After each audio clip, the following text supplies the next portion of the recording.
भगवती अम्बा जी कह रही है कि हजारों धर्मात्माओं में कोई एक वैराग्यवान होता है और करोड़ों विरक्तों में कोटि विरक्त मध्य श्रुति कहे सम्यक ज्ञान सकृत को कोई बिरला एक होता करोड़ों वैरागियों में जिससे ब्रह्म ज्ञान होता है, और उन करोड़ों ज्ञानियों में कोई ब्रह्म बोध संपन्न जीवन मुक्त महापुरुष कोई बिरला ही होता है।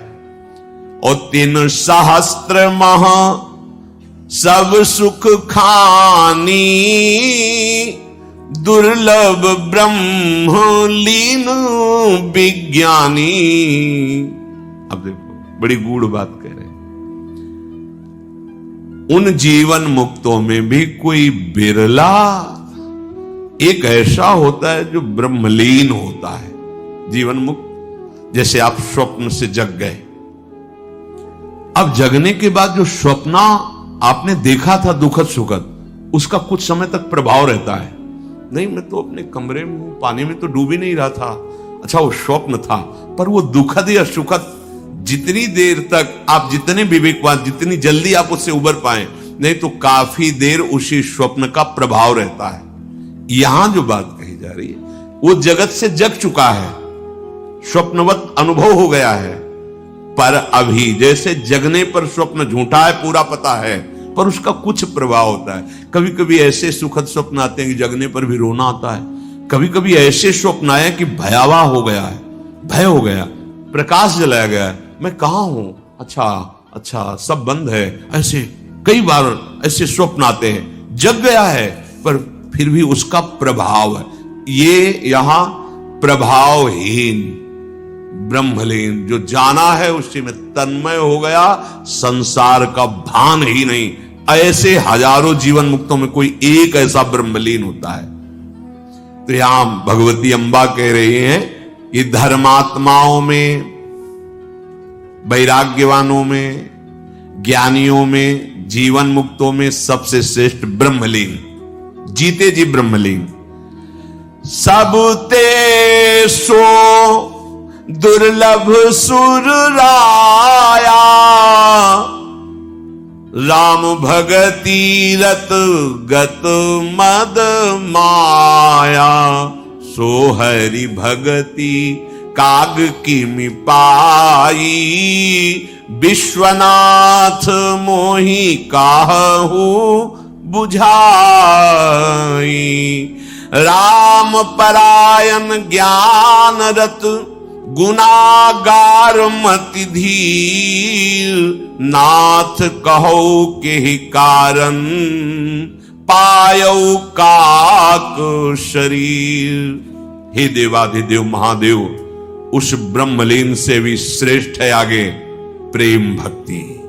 आहा, लीला में प्रवेश, निज पार्षद स्वरूप होकर अनंत काल तक प्रभु की लीला में सम्मिलित होना।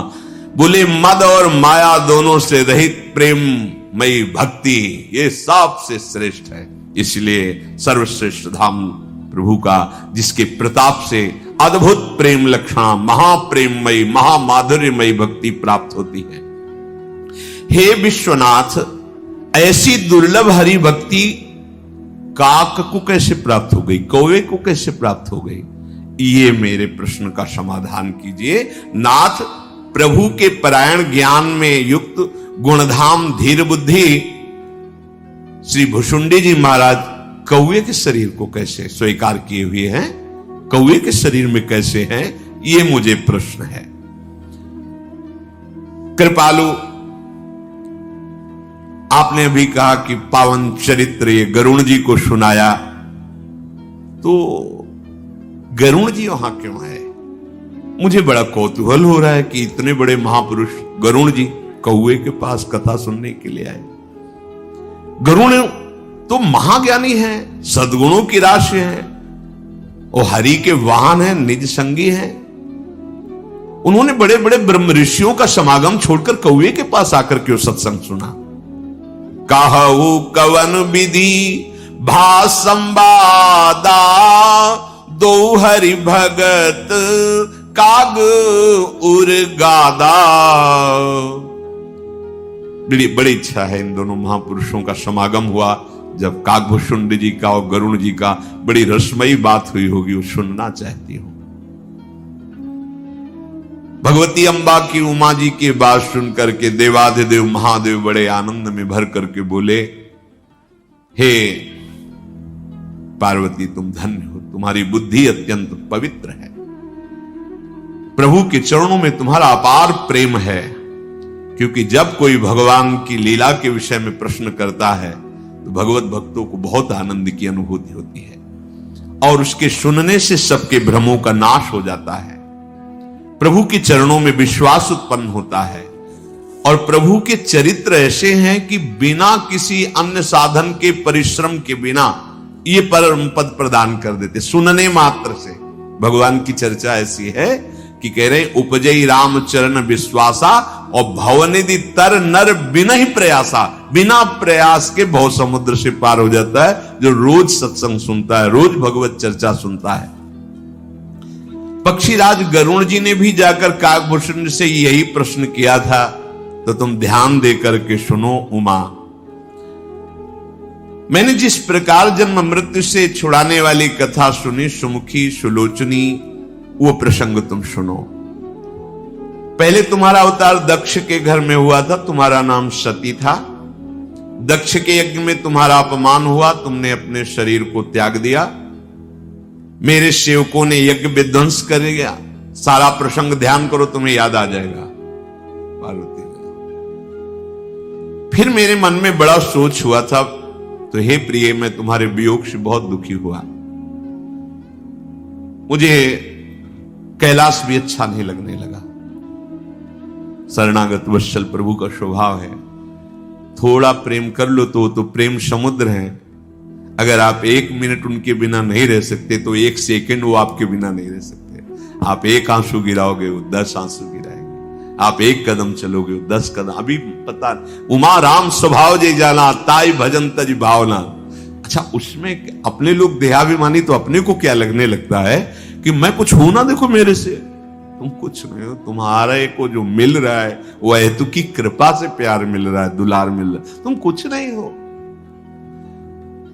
अहंकारी वृत्ति होने के कारण से कुछ तो है ना जो हमारे पीछे पड़े हैं। उस मैया से पूछो कि तू मन लगाए दौड़ रहा है, तेरे पीछे क्यों पड़ी हुई है? क्योंकि वो मां है, वो तुम्हें मल रहित करके श्रृंगार युक्त अपने गोद में बैठालना चाहती है। वो बालक समझता है कुछ तो है। मेरे मन में इतना कि मैं कैलाश छोड़कर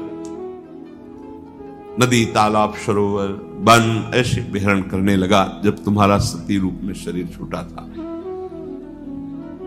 सुमेर पर्वत की उत्तर दिशा में भ्रमण करते हुए गया तो वहां एक सुंदर नील पर्वत है। वहां स्वर्णमय शिखर हैं, 4 सुंदर शिखर, बहुत अच्छा लगा मुझे। वहां एक एक शिखर पर एक एक विशाल वृक्ष है, एक बरगद का, एक पीपल का, एक पाकर का, एक आम का। उस पर्वत के ऊपर एक सुंदर सरोवर भी है। मणियों की सीढ़ियां देख करके मन प्रसन्न हो गया। शीतल निर्मल मीठा जल, रंग बिरंगे सुंदर कमल खिले हुए और हंसगण मधुर स्वर में बोल रहे, भौरे गुंजार कर रहे। उस सुंदर पर्वत पर मैंने देखा काकभूषुंड जी रहते। नील पर्वत पर 4 शिखर, 4 वृक्ष, बट पीपर पाकरी रसाला, बरगद का, पीपर का, पाकर का, आम का, रसाला आम का। काकभूषुंड जी वहां बसते हैं।